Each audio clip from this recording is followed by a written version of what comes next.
Va ora in onda Giallo Radio Club, Continuità. racconti noir dal passato e dal presente, scritto e condotto da Laura Marinaro.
Buonasera a tutti, bentornati a Giallo Radio Club. Come avrete capito, oggi parliamo di DNA e soprattutto di analisi forensi, sul DNA.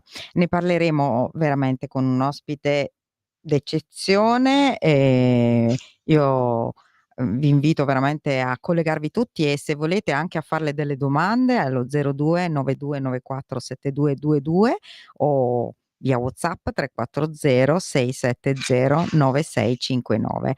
Benvenuta a Marina Baldi. Grazie, ben trovata carissima La Laura. professoressa Marina Baldi, biologa, genetista di fama internazionale, impegnata da decenni in questo campo, nello studio del DNA, non solo dal punto di vista medico anche, ma dal punto di vista forense, che è quello che interessa a noi, diciamo in un certo senso. Marina insegna all'Università della Sapienza, ma in tantissime altre università e istituti, e si è occupata di casi di cronaca importantissimi anche del passato, è riuscita a risolvere dei casi grazie proprio alla sua competenza sul DNA. Per esempio, facciamo un esempio: il delitto dell'olgiata, ne abbiamo già parlato in un'altra trasmissione, però noi vogliamo sapere tutti i segreti del DNA, da Marina, ma anche poi parleremo ovviamente di casi, che è quello che poi alla fine interessa la gente.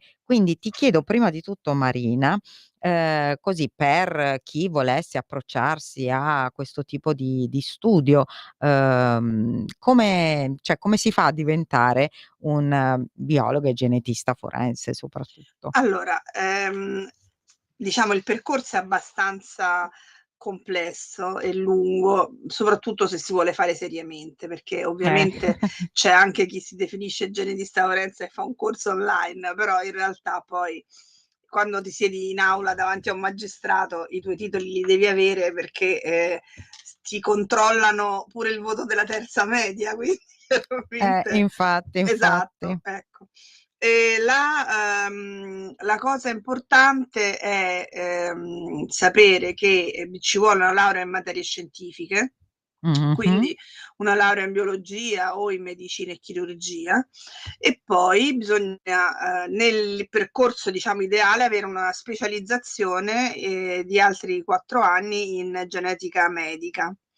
Dalla genetica medica poi si può fare la specializzazione, si può prendere indirizzo forense e quindi fare dei master che io consiglio sempre universitari, nel senso che il primo titolo deve essere universitario, poi di fatto è vero che magari a volte i master universitari non sono completamente pratici, ci sono poi dei corsi e dei master privati che sono fatti proprio da chi sta sulla scena del crimine quotidianamente, quindi sicuramente quelli ti insegnano proprio il lavoro pratico, quindi è un continuo imparare Studiare, qualcosa. È un sicuramente. continuo imparare, quindi bisogna solo studiare, studiare. Io infatti quando gli studenti dicono cosa devo fare, studiare, Studiare. studiare, studiare, Anche perché studiare. anche Marina studia ancora, non è Eh che sì, cioè non certo. ci si ferma mai, soprattutto Nonostante il colore dei capelli, è sempre una cosa continua. eh sì, anche perché, poi il DNA, come abbiamo visto da questo per chi ha visto il filmato era, ho fatto vedere insomma uno spezzone proprio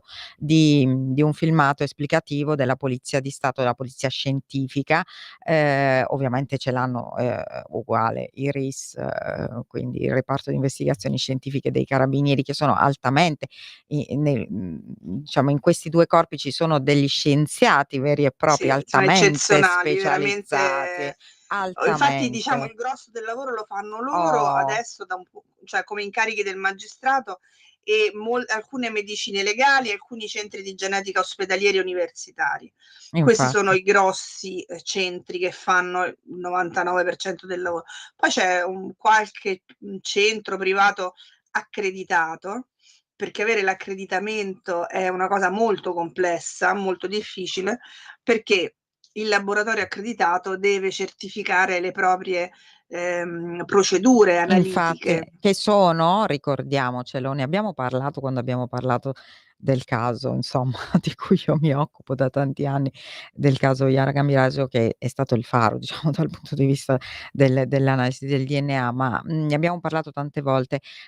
Vuol dire che i risultati, le procedure soprattutto, devono essere condivise da una comunità scientifica internazionale e non Sì, è ci sono una degli organismi stupidata. che appositamente hanno promulgato linee guida, metodiche, cioè la genetica forense non può esimersi dall'utilizzare quelle procedure. Se le procedure sono corrette, il risultato è un risultato inconfutabile Certo. e quindi questo sta a significare che quel laboratorio lavora e agisce secondo le norme europee e internazionali e quindi il risultato è un risultato garantito. Infatti, e garantito vuol dire che quindi può essere ovviamente speso, a livello forense. Forense vuol dire quindi durante un procedimento giudiziario e, soprattutto poi portato in dibattimento come prova.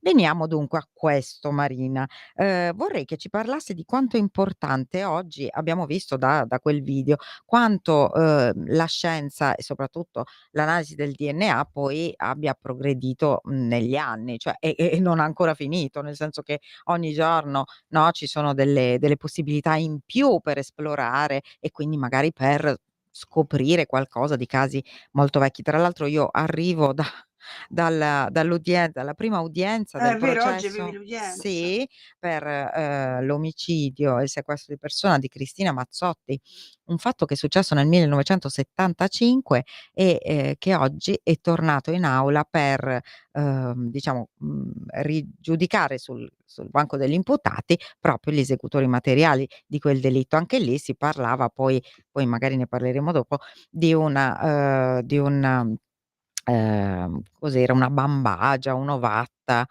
su cui era stato rilasciato del DNA che era poi quello che insomma su cui è stato messo il cloroformio che aveva, addormentato la ragazza. Comunque, quindi quanto è importante l'analisi del DNA per costruire quindi una prova oggi? Allora, diciamo che è un'analisi assolutamente fondamentale, con però ovviamente dei limiti Mh, e questi sono ben conosciuti da noi che ce ne occupiamo e dagli inquirenti, nel senso che se da un lato con quella certificazione che non ho detto la sigla, ma è la 17025, quindi è importante saperlo perché bisogna sempre andare a controllare che i laboratori di cui ci si serve siano certificati, ma oltre alla procedura in sé per sé e quindi alla validità del risultato, questo DNA che noi troviamo sulla scena di un crimine deve essere anche contestualizzato. brava. Questo perché? Perché ovviamente noi nelle nostre attività quotidiane rilasciamo DNA dappertutto,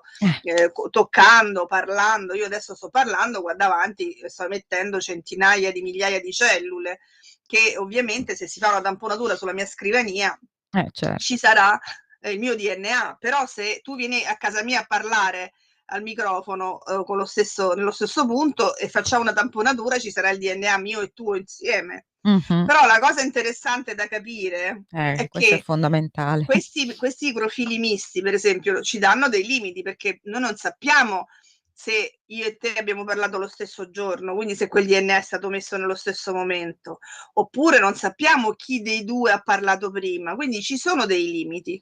Ed è questa la cosa fondamentale, che all'interno della prova del DNA, cioè la prova del DNA deve essere inserita all'interno delle investigazioni generali, dalle quali non si può prescindere, perché quel DNA ha un significato, e hai fatto appunto hai citato il caso della povera Yara.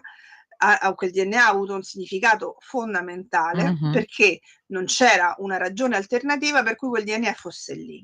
Infatti. E quindi questo sta a significare che comincia ad avere una valenza veramente importante. Probatoria. È tutto lì il discorso, cioè l'insieme del dato tecnico inserito nell'investigazione. Un'altra cosa che vorrei puntualizzare insieme a Marina è un errore che spesso viene fatto, insomma, dalla gente comune che magari vede, certe fiction, no, CSI o, anche RIS quando c'era la serie, no, si pensa che, gli stessi operatori che, trovano delle tracce o i reperti, no, sono gli stessi che poi dopo analizzano il DNA. Ebbene, non è così, giusto? Non Quindi è così, cioè chi va sul sopralluogo, cioè il sopralluoghista è una persona esperta di sopralluoghi, chi sta in laboratorio è un laboratorista. Raramente capita che i due ruoli si possano incrociare, cioè forse nel RIS è un po' più semplice perché qualcuno di loro ci va sulla scena del crimine a fare la repertazione. sì, certo. Certo, però non è sempre così, anzi quasi mai, e quindi è un'expertise specifica quella di fare il sopralluogo. E per Ed questo è importante, no, come viene fatto, giusto? certo, come viene fatto, perché andare su una scena del crimine e non essere esperti nell'utilizzo dei dispositivi monouso, della modalità di repertazione, ad esempio una formazione pilifera deve essere prelevata con un adesivo speciale, alcune tracce liquide devono essere prelevate con un supporto speciale. Sono delle cose importanti, bisogna cambiarsi i guanti, bisogna essere vestiti in un certo modo, bisogna sapere avere delle regole, e non è così semplice perché ogni scena del crimine è diversa. Quindi non ci sono delle regole, cioè abbiamo delle regole fondamentali che sono, vabbè, cambiare i guanti, non toccare quei guanti con cui hai toccato un reperto un altro, separarli, cioè queste sono delle regole base che qualsiasi logica farebbe venire in mente. Ma in realtà poi all'atto pratico bisogna che l'esperienza della persona che sta facendo il sopralluogo abbia il suo ruolo importante, perché bisogna cambiare ogni volta. Parleremo infatti di casi in cui purtroppo magari, sono stati fatti degli errori, ma non voluti ovviamente, nel sopralluogo, e poi quindi a quel punto magari l'unica prova o quella che poteva essere una prova davvero importante è stata È stata resa rovinata o inutilizzabile. non invalidata quantomeno, ecco. Invalidata, quindi resa inutilizzabile, Resa no? inutilizzabile, sì. Prima di, andare proprio nel vivo dei casi, di cui ti sei occupata e di cui ancora ti occupi oggi, spiega un po', vorrei che spiegassi insomma a tutti noi, in cosa consiste la famosa catena di custodia di cui tanto si parla, ma che poi ben bene nessuno la conosce insomma, Allora, tranne chi va nei la processi catena tutti di i giorni. custodia è l'insieme dei documenti che possono dimostrare chi ha fatto cosa dal momento in cui il reperto viene individuato sulla scena del crimine al momento in cui arriva in laboratorio per l'analisi. Cioè ci deve essere una descrizione di qualsiasi passaggio venga fatto da quel reperto, da quella busta contenente il reperto, come è stato conservato, chi l'ha manipolato, chi lo aveva prelevato sulla scena del crimine, i verbali che sono i verbali di sequestro, i verbali di passaggio da una parte all'altra. Per esempio, facciamo conto una violenza, la donna va in ospedale, Ecco. deve esserci un verbale che in cartello o la copia della cartella che dice chi ha visitato la donna, che cosa è stato prelevato alla donna, perché nel percorso rosa ci sono ovviamente tutta una serie di procedure molto ben definite, quali tamponi devono essere fatti alle donne che subiscono violenza, eccetera, eccetera, dove sono conservati questi tamponi, Certo. e devono essere conservati in freezer col lucchetto, perché nessuno deve poterci mettere le mani. Quindi chi ha messo i tamponi in questo frigorifero col lucchetto, e poi quando la polizia giudiziaria li va a prendere si fa un altro verbale per dire che l'infermiere, l'OS, il medico tot ha dato al maresciallo, chi per lui, al capitano, chi ci è andato, numero tot tamponi sigillati, che sono rimasti sigillati. Gli inquirenti li prendono e li portano in laboratorio, e c'è il verbale di consegna in laboratorio. Spesso e volentieri i magistrati, quando c'è qualche dubbio, ti fanno proprio ricostruire la catena di custodia, proprio perché deve essere garantito che il reperto arriva in laboratorio esattamente così come è stato prelevato. In base alla tua esperienza, soprattutto processuale, quale percentuale potresti dare di errore, diciamo, negli ultimi 20 anni? Ecco, questa è una bella domanda. È una bella domanda e credimi, non saprei che dirti.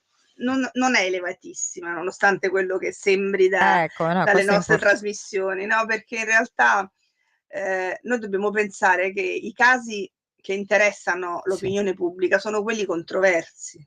Sì, certo. Ma per un caso controverso ce ne sono centinaia che vengono risolti subito, e quindi quelli chiaramente non hanno nessun tipo di interesse, diciamo, giornalistico, no? Quantomeno. Quindi in realtà non è così elevato l'errore, diciamo, io sarei al di sotto del 10%, sinceramente. Sì, io in base alla mia piccola esperienza, posso dire che mi è capitato, una volta sicuramente, 2 volte e basta, 2 volte su processi grossi, processi importanti per omicidio, e una volta effettivamente poi alla fine l'imputato è stato assolto proprio per questo, perché è stato riconosciuto un errore, di insomma, vabbè. Della fase di repertazione, certo. Più che quello era proprio la catena di custodia, sì, cioè quando è arrivato in laboratorio, vabbè, insomma. Andiamo nel vivo dei casi. Allora, di cosa ci vuoi parlare? Prima parliamo magari del tuo cavallo di battaglia, insomma, che è stato il delitto dell'olgiata, no? Sì, diciamo che è stato una soddisfazione enorme. Allora, in realtà non l'ho risolto io, e questo lo dico sempre perché non sono io che ho fatto le analisi, ma è stato il RIS di Roma che, nonostante questo caso fosse stato riaperto da tempo, analizzato anche da alcune medicine legali, eccetera, non si era giunti a nessun tipo di Ricordiamo insomma risultato. Allora, il fatto eh. è stato questo, esatto. La contessa Alberica Filo della Torre fu uccisa nel 1991 in casa. Lei abitava a Lolgiata, che è un centro residenziale con delle bellissime ville appena fuori Roma. La sua camera da letto col marito era al piano di sopra, è scesa per fare colazione con i figli, con 2 bambini, e per dare alcune direttive, perché c'era quel giorno la festa del 10° anniversario di matrimonio con il marito Pietro Mattei, che è scomparso qualche anno fa. E è risalita in camera dopo aver fatto colazione, e ha trovato l'assassino nella camera da letto, che si era introdotto in casa, e quindi è stata uccisa lì. È stata uccisa colpita con un corpo contundente, che poi è stato definito essere uno zoccolo di legno di quelli che andavano all'epoca. Me li Non dico ricordo. la marca, te li ricordi? Insomma, quelli che c'avevamo tutti. E poi strangolata con un lenzuolo, che poi si è rivelato essere dirimente Fondamentale, sì. fondamentale. All'inizio furono, diciamo, attenzionate 2 persone, uno era un domestico filippino che lavorava lì e che era stato licenziato un po' di tempo fa, un altro era un ragazzo figlio di una governante che appunto non lavorava più lì neanche lei, ma che aveva le chiavi per entrare in giardino, per andare in piscina. Quindi questo ragazzo in particolare è stato, diciamo, martorizzato da tutte queste indagini, tanto che ha avuto problemi poi a trovare lavoro e insomma c'erano delle intercettazioni che erano dubbie, insomma è stato veramente vessato dalla parte, diciamo, investigativa. Poi questo caso è rimasto irrisolto, Ecco, quando perché arrivi tu. è rimasto irrisolto Sì. perché tra l'altro con grande maestria, perché io lo uso sempre anche a lezione per insegnare, perché i due periti dell'epoca, che erano il professor Fiori e il professor Daloia, due medici legali esperti in genetica molto, molto Famosi anche, sì. famosi, sì, ma direi quasi, cioè proprio geniali, hanno avuto l'umiltà di scrivere sulla perizia che, dato che il DNA stava entrando nelle aule di giustizia, Sì. loro lasciavano i reperti in ottime condizioni, per non rovinarli, in quanto sicuramente entro breve tempo le analisi avrebbero potuto essere Che molto più bravi. efficaci. Ci hanno visto lungo. Sono stati eccezionali, guarda, Sì, ci hanno eccezionali. visto lungo. Perché in fondo Sì, era un sì. caso molto famoso, quindi sai, quando tu Certo. nella tua vita professionale segui un caso così importante, ne hai un ritorno in pubblicità, ne hai un ritorno in pubblicazioni scientifiche che puoi fare, quindi sono stati veramente eccezionali. Questa cosa è stata quella che ha consentito di riaprire la vicenda. Il dottor Mattei aveva un amico carabiniere che gli disse dopo tanti anni: ma perché non cerchi di Non far riaprire il riproviamo. caso? Perché ormai il DNA è diventato così diffuso, importante, eccetera.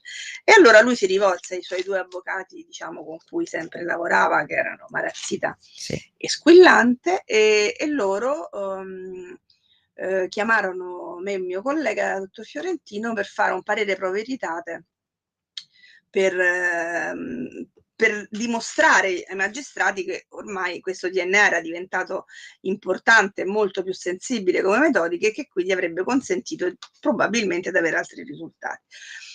Il magistrato in effetti si convinse e fece questa notizia criminis e ripartirono le indagini. Affidò i reperti ad alcune medicine legali in collegio, ma loro non arrivarono a nulla. Trovarono dei profili, ma appartenenti soltanto ai familiari alla contessa.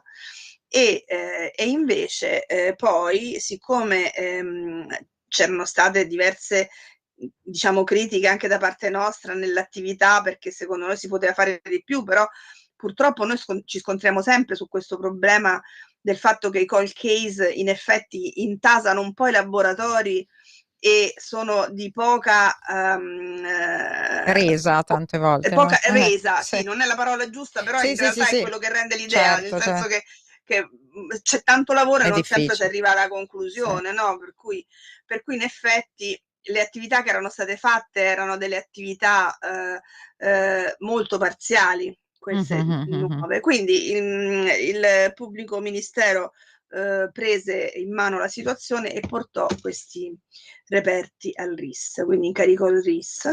Il RIS con noi davanti fu fantastico, perché trovarono un profilo. Immediatamente trovarono il profilo del famoso filippino, che era quel filippino che era stato già attenzionato all'epoca, ma che era stato scagionato, se vogliamo, no? Dal fatto che sui suoi vestiti non ci fosse sangue della contessa e DNA di lui non era stato trovato nei reperti. Peraltro l'altra volta abbiamo raccontato, quando abbiamo raccontato questo delitto, che poi e ovviamente il DNA il faro, però l'intercettazione che ai tempi non era non sarebbe stata stato neanche tradotta necessario bene. il DNA, perché E infatti con quell'intercettazione lì, cioè praticamente viene ripescata una vecchia intercettazione che non era stata tradotta bene, non era stata considerata, in cui lui di fatto poi ammetteva il delitto, perché diceva che perché l'aveva fatto per dei gioielli, per rivendere dei gioielli della perché lei aveva tirato signora. fuori dalla cassaforte tutti i gioielli per la festa Per che la ci sarebbe festa. stata la sera, e quindi lui cercava di vendere questi gioielli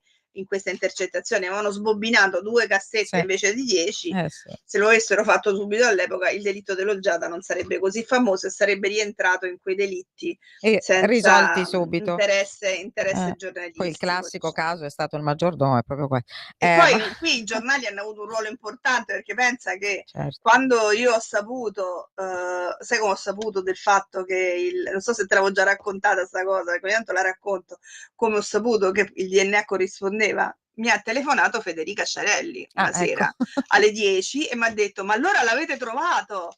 E io ho detto: chi, cosa? Perché Lo insomma sapeva prima lei ho dai chiamato il RIS. capo del RIS che mi ha detto: sì, stiamo andando ad arrestare il filippino. Sì. Quindi, come vedi, i giornali A a volte noi servono, sono sì. molto utili, però tante volte. Però bisogna saper fare, insomma, comunicazione Sì, precisa e giusta su assolutamente. questa E storia infatti io ho della visto che fai un corso di comunicazione giornalistica Sì. che è veramente utile e importante, perché Sì. secondo me quella è la cosa che bisogna imparare oggi, perché è quella informazione in più che a noi scienziati, no, dalla parte scientifica manca, e che invece è l'anello di congiunzione tra noi e voi, diciamo. Sì, insomma, Quindi, bisogna cercare di comunicare le cose giuste. Per sì, questo ho citato questa storia della intercettazione, per ancora di più far capire alla gente quanto siano importanti le prove scientifiche, le investigazioni scientifiche, ma sempre messe insieme alle investigazioni, quelle sul territorio o tradizionali. cosiddette tradizionali, Veniamo esatto. invece a un altro caso che mi sta molto a cuore, che è quello di Melania Rea, no, anche Sì. lì il DNA ebbe un Sì, ruolo come no, il importantissimo. delitto di Melania Rea ha avuto una grande vicissitudine come genetica forense, perché dunque gli accertamenti li Sì. fece il professor Tagliabracci ad Ancona. Il professor Tagliabracci lavorò molto bene e riuscì ad individuare una traccia di DNA Mh. che corrispondeva al marito Mh. sulle labbra, nella parte anteriore, e sugli incisivi anteriori di Melania. Però uno dice: "Il marito chi se Il ne marito, frega?" quando l'ha saputo, ha detto: no, ma io l'ho baciata prima Certo. che ci salutassimo. Ricordiamo che Melania Rea si era Sì. allontanata, secondo il marito, dicendo: Sì, devo sì, fare sì. la pipì, vado dentro Sì, al sì. cespuglio, e poi l'hanno trovata a 5 chilometri Sì. di distanza morta dopo qualche giorno. Lui disse: no, ma io l'ho baciata nel momento in Sì. cui lei si è allontanata. Poi dopo andammo a fare anche un sopralluogo con il gruppo della dottoressa Bruzzone, con cui abbiamo fatto queste analisi, queste attività, e ci siamo resi conto che nel punto dove lui diceva che lei lo aveva salutato per andare in un cespuglio era pieno di bar, chioschi e cose, e quindi avremmo potuto tranquillamente avere avrebbe potuto avere tranquillamente un punto dove farlo senza doversi allontanare tanto. Ma la cosa che fu interessante fu questa: noi brancolavamo un po' nel buio, perché su DNA in effetti non si sapeva molto di questi DNA depositati in bocca. Poi a un certo punto l'avvocato Johnny, che era l'avvocato della famiglia, ricevette una telefonata una sera da parte di una signora che abitava in Inghilterra, in un'università, non ricordo neanche quale fosse, che le disse: senta avvocato, io sono un'appassionata, come dicevamo prima, di cronaca nera, e la cronaca nera, dice, e questo caso mi ha molto colpito. Devo dirle che qui nella mia università hanno fatto un progetto di ricerca che è consistito nel valutare quanto il DNA estraneo rimane nella bocca delle persone che mangiano la carne. Questo perché è nell'ottica di vedere se il DNA OGM, quando mangiamo carne modificata, può essere in qualche modo tossico, dannoso per Sì, sì, sì, sì. l'organismo, eccetera. E siccome questo risultato di questa sperimentazione ha dimostrato che mangiando il DNA dura 2 minuti, in realtà forse potrebbe essere un dato che vi è utile. Allora Johnny mi Cavolo, chiama, dico: certo che illumination, sì, certo. è stato proprio di colore. Infatti questa signora io la ringrazio sempre pubblicamente, non so chi sia, ma veramente ci ha aiutato tanto. Incredibile, Allora ci siamo messi con la famiglia, con l'avvocato e con la dottoressa Bruzzone a stabilire che cosa fare, e abbiamo pensato di fare una sperimentazione anche noi. Quindi in una classe del master che fa lei, ci furono dei ragazzi che si baciarono e facemmo dei tamponi nella bocca di queste donne prima, subito dopo 30 secondi, dopo un minuto, eccetera, cioè fino a 5 minuti, e in effetti dimostrammo in maniera inconfutabile che quel DNA durava 2 minuti e mezzo, non di più. Marina, e l'aplotipo, sì. Ti stoppo per la pubblicità e poi torniamo su questo, così lasciamo la suspense, sì, la suspense sulla fine. Coming Soon Radio, quotidiano di informazione cinematografica. Dopo il grande successo del pluripremiato film Joker, l'acclamato regista Todd Phillips torna a dirigere il premio Oscar Joaquin Phoenix nei duplici panni di Arthur Fleck e Joker, con il premio Oscar Lady Gaga nel ruolo di Harley Quinn. Tutto il mondo guarderà Joker, Folie 2, dal 2 ottobre al cinema. Bella collezione! Vuoi raccontare come nasce Pop Music? No, questo è troppo rischioso per tutti! Ho detto solo che ho bisogno di ispirazioni! Pop Music! Bastardo! Non ho capito cosa ha detto. Jack La Furia, Rudy Zerbi, Luca Ward, Marco Mazzoli e tanti altri ti aspettano dal 26 settembre solo al cinema. Figo! Pop Music, Animation for Fashion. Selezione ufficiale al Festival del Cinema di Venezia. Se io ti chiedessi qual è il tuo personaggio preferito di Pinocchio, tu che mi diresti? Lucignolo. Quanto era più facile quando ero una bambina, adesso che sono una donna, un bel casino, papà. Il tempo che ci vuole. Io non ti lascio più adesso. Un film di Francesca Comencini, dal 26 settembre al cinema. Dal regista delle Colline hanno gli occhi Alexandra Aja e dai produttori esecutivi di Stranger Things. Quest'anno stare in silenzio non ti salverà. Il premio Oscar Halle Berry in Never Let Go, a un passo dal male, dal 26 settembre solo al cinema. Eccoci qui, bentornata Marina Baldi, professoressa di biologia genetica, esperta di genetica forense, soprattutto per questo insomma l'abbiamo chiamata qui, e ci stava raccontando dell'esperimento che era stato effettuato durante il master che viene tenuto nella scuola della dottoressa Bruzzone, per riuscire a capire il DNA nella bocca di Melania Rea, quello del marito, se poteva essere interessante dal punto di vista processuale, cioè come certo. prova, perché altrimenti il marito dice: ovvio che se trovi il DNA se io vengo trovata uccisa e trovi il DNA di mio marito su di me, vabbè, e allora chi se ne importa? Bisogna vedere, contestualizzare quel DNA, ed è proprio per questo che viene fatto questo esperimento. Quindi questi ragazzi si baciano. Poi facciamo i tamponi Sì. subito prima, subito dopo 30 secondi, dopo 1 minuto, 2 minuti e 5 minuti, e scopriamo che con le analisi effettivamente durava 2 minuti e mezzo, non oltre. Quindi il fatto che lui avesse baciato la moglie era assolutamente falso. Quindi quel DNA, con tutta probabilità, era dovuto al fatto che, siccome l'aggressione che ha subito Melania era da dietro, lui, tenendola ferma con la mano sulla bocca, aveva lasciato il suo DNA delle cellule epiteliali sulla parte anteriore delle labbra e sugli incisivi. Quindi quello era il motivo. Eh sì, la coltellò alle spalle, Alle ricordiamolo. spalle, tentò prima uno sgozzamento e poi dopo la coltellò. Tu escludi che possa anche aver finto di baciarla prima? No, potrebbe anche essere, per carità, figuriamoci, No, è capace di tutto. appunto, Così, visto il capace di tutto. personaggio. Sì, esatto. Però diciamo che in realtà questa cosa poi è stata confermata, e ci fu anche questo aneddoto particolare, che in dibattimento non c'erano ancora pubblicazioni di questo tipo, ma qualche giorno prima del dibattimento in cui fu sentita la professoressa Gino, che era la genetista che era stata incaricata dal magistrato, uscì invece una pubblicazione seria su una rivista scientifica di un gruppo portoghese, che io portai in aula, e quindi questo fu, diciamo, dirimente per far capire che effettivamente quello che avevamo fatto non era un giochino tanto per passare il tempo, ma era invece una sperimentazione con dei risultati di un certo significato. Quindi questa è stata la vicenda di Melania Rea. Ma hai ragione tu a dire che il DNA del marito a volte non ha significato, perché se tu abiti in una casa e hai contatti continui con una persona, non hai sicuramente hai sicuramente del DNA di tuo marito sul corpo, sulle unghie, eccetera.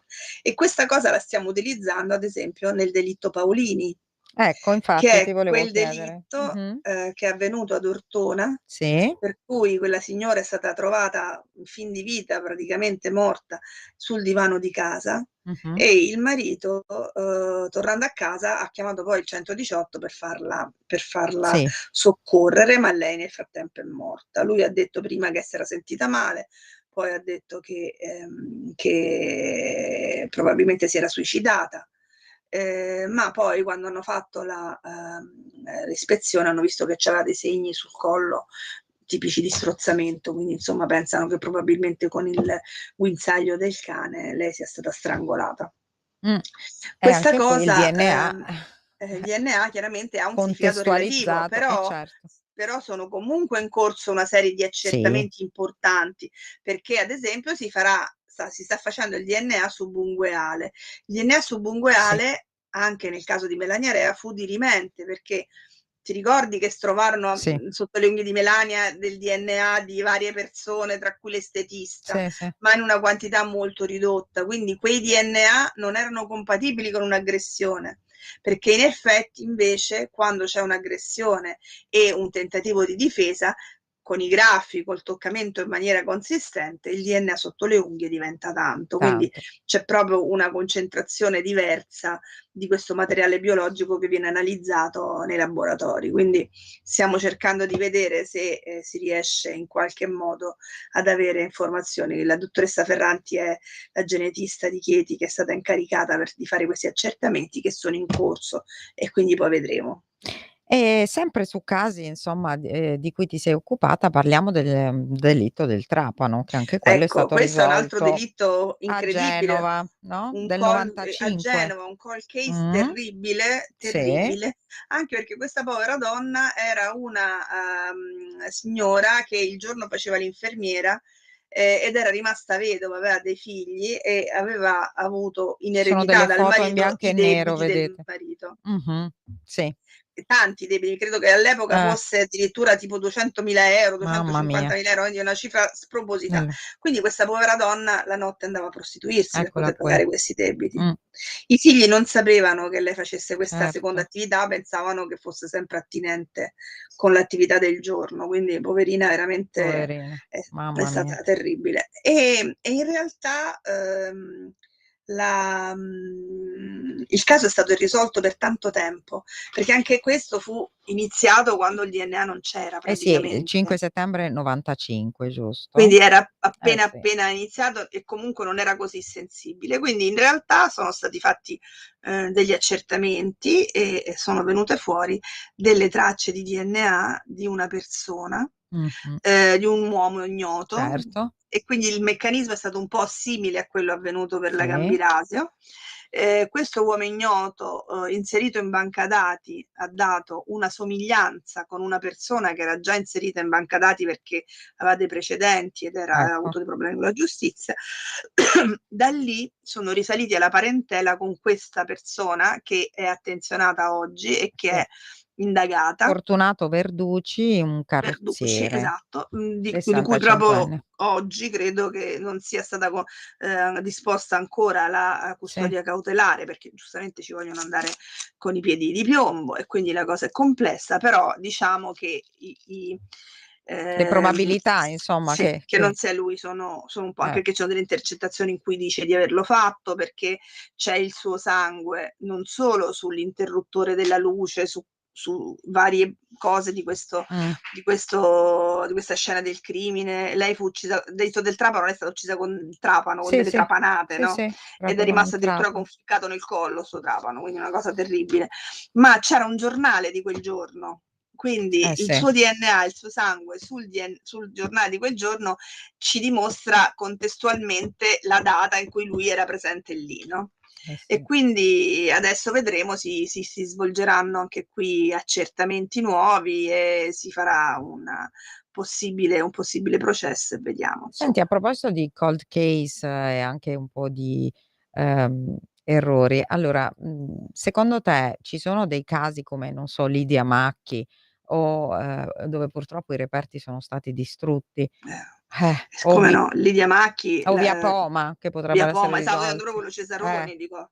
Ecco. Cesaroni è un disastro perché purtroppo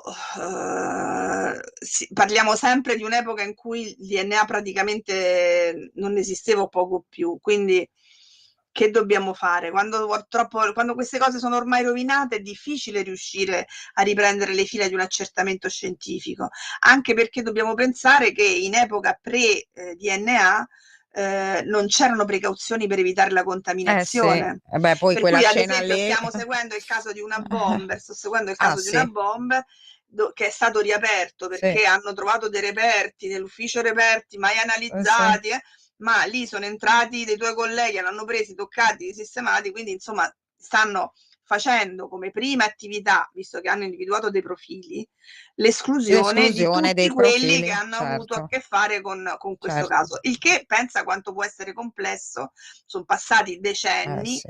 le persone che hanno avuto a che fare con i reperti, con le scene del crimine, sono decine, già sono state fatte una cinquantina di campionature che non sono risultate corrispondenti con questo DNA individuato, se ne stanno facendo altre 50, ma secondo me non sarà neanche finito così, quindi purtroppo più passa il tempo e più diventa difficile riuscire a risolvere queste situazioni. Vabbè, Lidia Macchi addirittura furono distrutti i reperti sui quali si trovava proprio sicuramente il DNA dell'assassino, perché era l'imene di Lidia, quindi vabbè.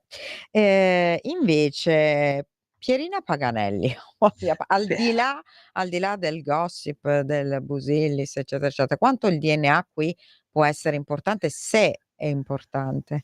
Ma guarda, io in questo momento ancora noi non abbiamo informazioni sui risultati. Noi abbiamo avuto soltanto, noi consulenti, diciamo, vari consulenti, delle informazioni sulla quantificazione. Ecco, cosa hanno analizzato? Cioè quali che reperti stanno Allora, analizzando? ne parlo liberamente perché ormai sono stati pubblicate le foto ovunque, quindi insomma non ho problemi di sorta, se no non Sì, potrei, perché siamo ad indagini fascicolo aperte, quindi. esatto, indagini aperte, però insomma basta accendere la televisione, ci sono le fotografie dappertutto, quindi. Allora sono stati esaminati i vestiti che indossava Pierina, sono stati esaminati i vestiti sequestrati a Luis da Silva, sono stati esaminati tutti gli oggetti che si trovavano nella borsa di Pierina e in effetti sono venuti fuori una serie di profili, anche se purtroppo non ben conservati, perché in effetti la situazione è stata una situazione un po' diciamo mal condotta, perché comunque questi reperti sono stati inseriti nelle buste antieffrazione ancora umidi, quindi quando noi abbiamo aperto dal professor Giardina queste buste erano pieni di muffa, quindi purtroppo la muffa degrada il DNA e non aiuta a fare l'analisi, quindi per ora ci sono stati dei risultati molto scarsi, però il professore, che per fortuna è una persona estremamente esperta, sta facendo delle ulteriori metodiche per poter esaminare e concentrare il DNA, quel poco DNA che è stato individuato, e poi sta aspettando un'apparecchiatura che è un'apparecchiatura americana, la prima in Italia, che serve per fare una repertazione ingrandendo moltissimo il reperto. Infatti, se tu vedi la fotografia della gonna, per esempio, della povera Pierina, questa fotografia è piena di pallini bianchi, che sono le colonie di muffe. Con questo apparecchio riesce a ingrandire talmente tanto il reperto da isolare poter la fare traccia. un prelievo nelle zone in cui non ci sta la muffa. Quindi questo speriamo che porti a qualche risultato per poter scagionare o definitivamente diciamo inserire nella rosa degli indagati effettivamente anche da Silva. Che è appunto l'indagato oggi. Che è l'indagato oggi. Senti, invece nel famoso delitto di Perugia, di Meredith Kercher, vabbè, sappiamo che ormai l'assassino in concorso con ignoti ha pagato quello che doveva pagare, Rudy Guedè, Però lì avevamo una traccia che poteva essere interessante sul famoso reggiseno, no, Gancetto del sul gancetto reggiseno. del reggiseno. Cosa successe a quella traccia? Perché non si riuscì a dare una risposta da quella traccia? Allora no, la risposta dalla traccia c'è stata, nel senso che è uscito fuori un profilo di cromosoma Y che Un corrispondeva maschio. a quello di Raffaele Sollecito. Quindi la connessione di Raffaele Sollecito con quel gancetto era chiara. Però Però lì ci sono state una serie di problematiche proprio nella fase di sopralluogo. Questa fase di sopralluogo, nonostante sia stata condotta tra l'altro da persone estremamente esperte, perché era noi polizia ci conosciamo scientifica. tutti, la polizia scientifica, ma non i sopralloghisti specifici, ma comunque delle persone veramente esperte. In realtà questo primo sopralluogo non portò a individuare questo gancetto del reggiseno. Come se ne accorsero? Perché si fanno fotografie sulla Sì, scena del sì. crimine, fecero le foto, poi in laboratorio riguardarono le foto controllando i reperti che avevano in E laboratorio e si dissero manca. accorsero che era fotografato questo gancetto del reggiseno che era sotto il corpo della ragazza, ma che non era presente lì. Quindi capirono che non era stato repertato e allora Tornarono tornarono indietro. 46 giorni dopo a prelevarlo e lo prelevarono con dei guanti che non erano stati cambiati subito prima, lo tirarono su e poi lo rimisero giù per fotografarlo. Insomma, ci furono delle criticità. Queste Sì. criticità sono servite poi alla Alla difesa per difesa, far giustamente. comprendere che e questo è anche corretto, voglio Certo, dire, certo. che questo reperto non poteva essere utilizzato per condannare, perché ci Sì. potevano essere stati decine di motivazioni per cui questo Sì, DNA si c'era potesse trovare lì infatti, sopra. Del infatti. resto poi lui era fidanzato con Amanda, quindi frequentava la casa, era stato lì nel momento in cui avevano Sì. scoperto questo cadavere, quindi diciamo che la soluzione poi è stata una soluzione a mio parere corretta, Sì. perché comunque non c'era nulla che mettesse realmente Raffaele in quella scena del crimine, specificamente lì. Stessa Però cosa è Antonio chiaro che Tizzani, no, ti ricordi? Anche sì, lì, come no. stessissima cosa, perché lì, Esatto. fu fatto un errore proprio, mi sembra nella catena di custodia, lo Nella catena di ammisero custodia, ma guarda i che RIS, vabbè questo capita. può capitare, Sì. a me è capitato un'altra volta, un altro caso emblematico in cui una signora fu aggredita tra l'altro da un poliziotto, quindi c'erano tutte le difficoltà dovute al fatto che fosse un esponente della forza dell'ordine, per ragioni condominiali, quindi proprio tutta Pensa un'altra te. cosa. Con la mazza da baseball lui andò contro questa donna e è stata 3 mesi in ospedale, gli ha rotto tutti i denti, insomma è stata una Mamma cosa mia. molto molto pesante. Questo successe tanti anni fa. Questa persona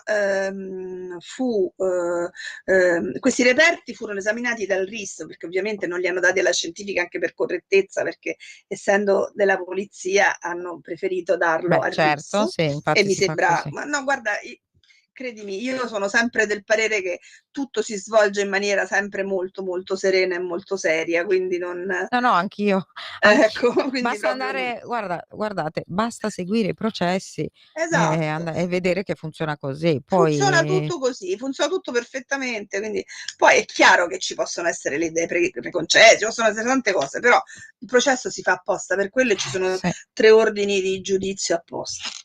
Il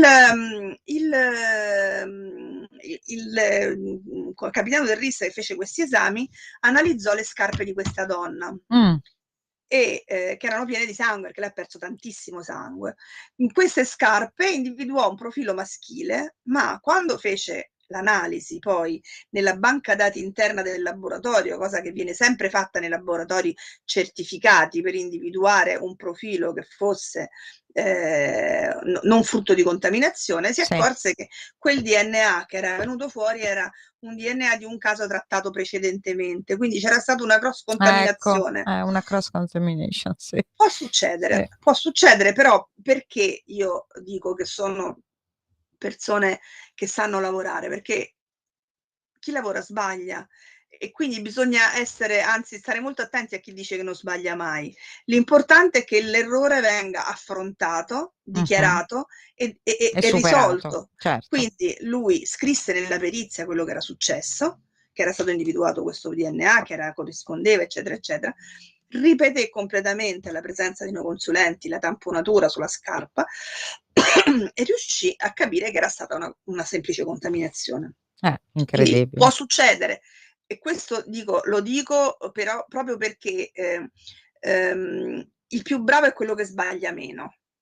Ecco, a proposito di questo, dei giorni scorsi la notizia che la PM del caso Chiara Gambirasi è stata definitivamente archiviata la sua posizione per sospetta frode processuale e depistaggio per cui era stata denunciata dai difensori di Bossetti.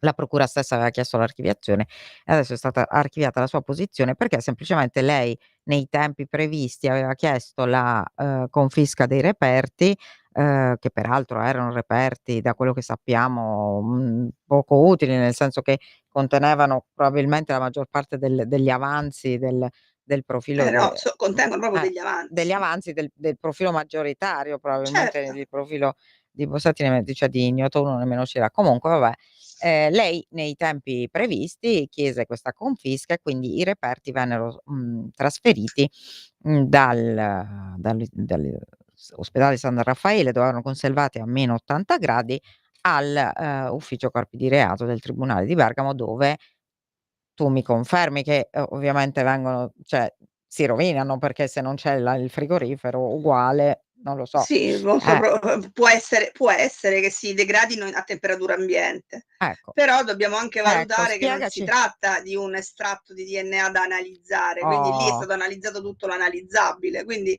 ciò che rimane nelle provette, quando rimane, e non sempre rimane, anzi quasi mai in realtà, è materiale di scarto, perché per fare l'analisi nel modo migliore, con tutte le repliche che sono state fatte, perché ricordiamoci che tra una cosa e l'altra ci sono state 71 repliche, quindi è scritto in sentenza proprio. Sì, no? più Quindi, della comunità scientifica, di quanto sì, richieda la certo, molto comunità di più, scientifica ma noi abbiamo internazionale. avuto un encomio mondiale Infatti. per ciò che riguarda questo tipo di indagini che sono state fatte per questo caso, quindi più di così penso che non si potesse veramente fare. Quindi ciò che era rimasto lì era veramente scarso e non.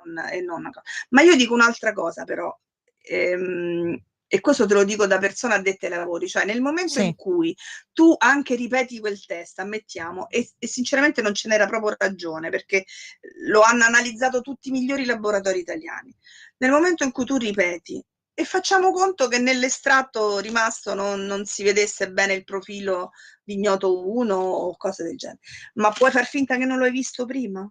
No. Cioè io mi chiedo questo, cioè ma com'è possibile pensare a una strategia difensiva solo nella ripetizione? Perché quel DNA c'era, era lì e appartiene a Bossetti. Quindi qual è la possibilità di ignorare un risultato così confrontato, esaminato da mezzo mondo? Veramente una cosa che non si comprende, e quindi, però voglio dire, sì, certo, per carità, se fossero rimaste meno 80 un tentativo lo potevano pure fare di rianalizzare, ma era totalmente inutile, tant'è che infatti hanno archiviato, perché comunque più di così non è che purtroppo si può dare retta a tutte le richieste. Sì. Senti, e invece Lilli, cosa ci dici di Lilli, Liliana Lilli Resinovic? ce l'ho nel cuore, porella, Ma guarda, tutti quanto ce mi fa l'abbiamo nel tenerezza quella cuore. donna. Questa donna, vedete nelle immagini, che viene ritrovata morta in quel boschetto con un sacchetto sulla testa, quindi si suppone suicidio, no, perché ci sono questi casi di suicidio, no, ma anche lì sono stati fatti degli errori nel sopralluogo, cioè perché non si riesce Allora, ad gli arrivare ad un errori lì ci sono dunque? stati, gli errori ci sono stati, e sono stati degli errori anche molto consistenti dal punto di vista medico-legale, perché comunque l'errore è stato inizialmente di considerare che lei si fosse suicidata. Hanno dato per certo che lei si fosse suicidata e quindi hanno trattato il corpo e la scena del crimine come se non fosse una scena del crimine. Quindi, nonostante ci fossero medici legali, specializzandi in medicina legale, eccetera, eccetera, allora ci sarebbe stata una attenzione diversa se avessero ipotizzato come dovrebbe sempre essere che Sì, poteva anche infatti esserci io un omicidio. in Cioè, America secondo... per esempio si procede sempre come se è un omicidio, poi dopo magari non lo è. Esattamente, infatti Invece questa è noi la il cosa più contrario, corretta. noi procediamo come Questa se sarebbe la cosa suicidio. più corretta, perché tu fai intanto tratti la scena in quel modo, tutto il più quello che hai fatto non serve, Sì. però eviti di perdere delle cose importanti. Quindi sto corpo è stato tirato fuori da sto sacco, messo dentro al sacco di trasporto, poi a un certo punto ho detto: no, ma forse lei riapri, prendi, apri hanno aperto il sacchettino che leva sulla testa, leva questi sacchettini della verdura del supermercato sulla testa, neanche tanto stretti, però hanno tagliato quel cordino, hanno aperto il sacchetto, quindi i fluidi di decomposizione si sono riversati, quindi quel cordino che poi ha dato l'unico DNA maschile non completo ma estraneo e poteva essere interessante, non è stato possibile utilizzarlo. E quindi hanno visto Quindi quello che era c'era il l'unico ciuffetto bianco. DNA, ovviamente interessante in questo caso. Sì, ma poi comunque poi non torna, perché uno come può suicidarsi mettendosi prima 2 sacchetti sulla testa, stringe il laccetto, poi si mette i sacchi sulla testa e poi quelli sulle gambe o viceversa. Cioè la modalità, è vero, ne abbiamo viste di tutti i colori, perché chi fa sto lavoro sa che i suicidi avvengono nei modi più strani, però è anche vero che proprio non si riesce a comprendere come uno si possa suicidare con una borsa a tracolla. Senti, Madonna Marina, mi dispiace tanto, però è arrivato un altro messaggio di quelli, vabbè. Talmente bravi che Bossetti sarà un altro Lindo e Rosa incarcerato ingiustamente, vabbè, sappiamo che è una cosa. E il DNA che hanno analizzato è mitocondriale e la percentuale di corrispondenza ottenuta era quella che ha il DNA del maiale con qualsiasi essere umano. Vabbè, questo non lo so. Spieghiamo una volta per tutte anche a questo signore cose che abbiamo già detto in questa trasmissione più volte. Ma però... allora, è che tu spieghi nel libro perfettamente. Va bene, comunque tu sei una scienziata, quindi meglio di te non lo sa spiegare nessuno. Quando uno non vuole credere non vuole credere, quindi io direi che dobbiamo pensare che il primo DNA che si libera dalle cellule in apoptosi, quindi in decomposizione, è il DNA mitocondriale. Quindi noi abbiamo un quantitativo ridottissimo di DNA mitocondriale dalle tracce di ignoto 1, con un quantitativo enorme di DNA mitocondriale di Yara. E poi di DNA nucleare di ignoto 1. Certo, il DNA nucleare invece è quello che dà 1, perché quello non aumenta come quantitativo. Quindi è come se tu avessi io faccio sempre questo esempio agli studenti per comprendere: un secchiello di palline di polistirolo con 2 o 3 palline polistirolo nere, che sono il DNA mitocondriale di ignoto 1, ci cominci ad aggiungere secchiate di palline di polistirolo bianche. Mano a mano che queste aumentano, tu vedi sempre meno quelle 3 palline nere che avevi inizialmente.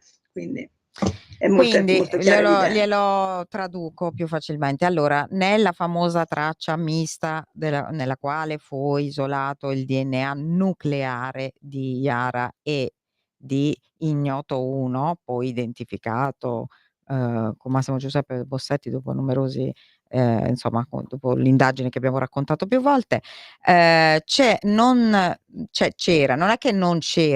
è stato evidenziato il DNA mitocondriale di Bossetti. Ogni nostra cellula ha un DNA nucleare, il DNA mitocondriale. Quello mitocondriale è quello che ci dà la nostra linea materna, però quello nucleare, quello che viene speso a livello forense, non serve quello mitocondriale a livello forense, e in più quello che dà l'identificazione. Per cui il fatto che non è stato evidenziato il DNA mitocondriale di Bossetti, ma solo quello di Yara, ma che sono stati evidenziati 2 nucleari, vuol dire che probabilmente, essendo i liquidi, cioè il sangue che perse Yara soverchiante rispetto al liquido in cui c'era il DNA di Bossetti, è possibile che il DNA di Bossetti non sia stato rilevato, ma ciò vuol dire che non ci fosse. Ho detto bene? Posso diventare genetista pure io? Assolutamente sì.